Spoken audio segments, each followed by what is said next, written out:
When we're talking about the richest people in the world, there are a few groups that have so much more, including tech CEOs, luxury brand magnates, A-list celebrities dressed in the nines, sporting luxury pieces, driving luxury cars, and owning mansions all around the world.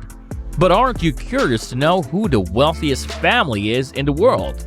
In today's video, we are heading to Saudi Arabia. The fortune of the royal Saudi family is unparalleled, with a total net worth of $1.3 trillion. They can basically own anything and everything that they want. Let's take a look at the King of Saudi Arabia, Salman bin Abdulaziz Al Saud's rise of power, about his wealth and all the corruption and controversy that surrounds him. The king is a member of the ruling family House of Saud of Saudi Arabia, whose roots trace back to the 1700s. Almost all of their wealth has been from oil, even today. King Salman is one of the 45 sons of the first king of Saudi Arabia, Ibn Saud, and belongs to the Sudairi Seven, a group of 7 sons from his father's favorite wife, and was considered one of the most respected children in the royal family. King Salman grew up in Murabba Palace outside of modern-day Rihan, a magnificent 2-story palace containing 32 rooms, lush courtyards, ornamental carvings, and the only place with electricity and telephones in all of Saudi Arabia with a separate servants' quarter. His father even created a special school that he called the Prince's School, which only the sons of the king and children of important business people could attend. In 1954, he got his first job being the deputy governor in the kingdom when he was only 19. Then in 1963, became the provincial governor and stayed in power for 48 years, during which he helped Riyadh grow from a small desert town into the metropolis that it is today, overseeing the constructions of luxury businesses, malls, and museums to attract wealthy tourists to the city. He worked hard to secure good relationships with Europe, which helped him make Riyadh even more financially stable. Over time, his power grew and he became the second deputy prime minister and then the minister of defense. His power brought a lot of controversy when he was the minister of defense, then even worsened when he became the king in 2015, when he ordered the bombing of Yemen. Saudi Arabia committed so many war crimes against Yemen during this time, including the bombing of a camp of civilians that were displaced by war.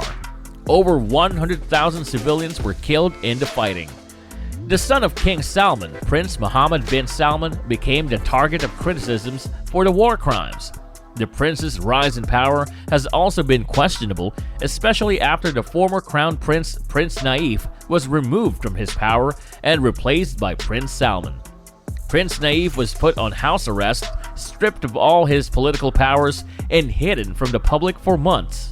Since Prince Salman came into power, dozens of the prince's rival billionaires and politicians have been put on house arrest for corruption or exiled from Saudi Arabia. The biggest and most talked about controversy was linked with the murder of Jamal Khashoggi, a notable journalist who was known to be a critic of Prince Salman and the royal family.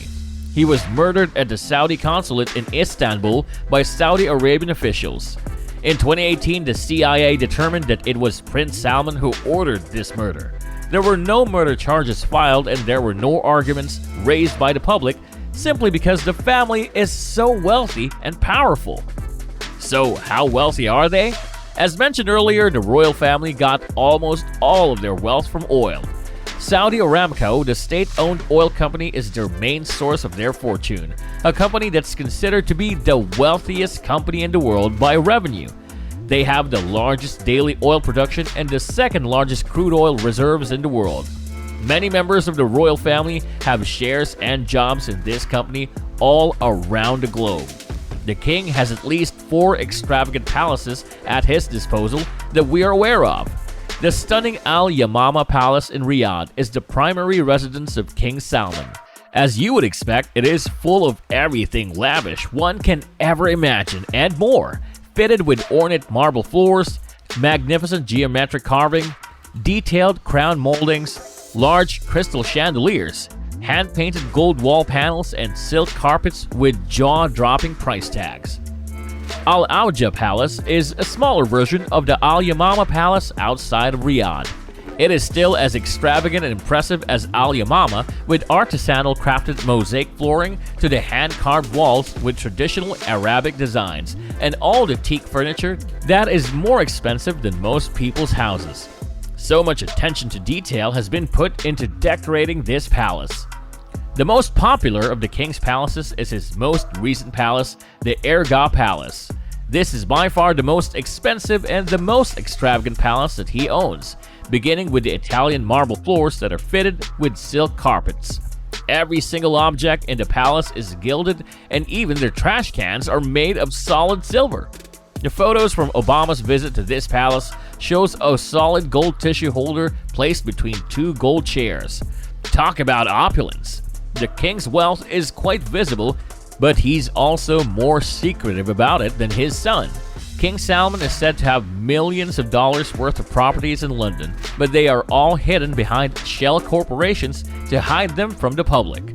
On the contrary, Prince Salman wants the entire world to know about his wealth, like when he bought the world's second most expensive home in 2015, Chateau Louis XIV, located just outside of Versailles, that cost an astounding $301 million.